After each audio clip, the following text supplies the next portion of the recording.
In today's video, I'm going to teach you how to view and manage the memory of ChatGPT, a tool that has become indispensable for many of us in our daily interactions.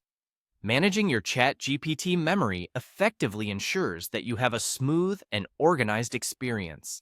So let's dive right in. First up, open your preferred web browser and head over to Google. Using Google as your starting point makes it easy to find and access the ChatGPT website quickly. Once you're on Google's homepage, type ChatGPT into the search bar and hit enter. You'll then see several search results pop up. Look for an entry that matches the official ChatGPT website and click on it to proceed. After you've accessed the ChatGPT website, take a look at the lower left corner of the web page. Here, you'll typically find your profile icon. Clicking this icon will reveal a range of options related to your ChatGPT account settings. It's important to familiarize yourself with this area, as it holds many of the controls you'll be using today. Next, select Settings from the list of options. This action will bring you to a page where you can customize various aspects of your ChatGPT experience. Within these settings, locate and click on the Personalization tab. It's within this section that you can begin managing your ChatGPT memory. To delve deeper into managing your memory, direct your attention to the Manage option within the Memory section.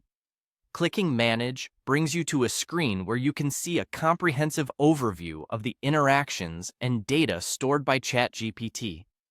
This is a crucial step, as it not only provides you with a clear view of what's being stored, but also gives you control over this information. If there are specific chats you wish to remove, each chat has 3 dots next to it. This is your access point for additional actions. Click these dots, and you'll see an option to delete the chat, allowing you to manage the specific content of your memory efficiently. Additionally, for those moments when you need to review past interactions, look towards the search bar. There are 3 dots next to it that, when clicked, reveal the option to view your chat history. Viewing your history can be particularly useful for revisiting past conversations or data that might be of importance. Finally, click on View History. This will open up a detailed list of your previous chats and interactions. This feature is essential if you're trying to recall a past conversation or want to ensure that older information aligns with your current needs. And there you have it, a full guide on how to view and manage your ChatGPT memory. With these simple steps, you can have a better organized experience and maintain control over the data and interactions stored within your ChatGPT account. Thanks for watching, and feel free to explore these features to enhance your ChatGPT usage further.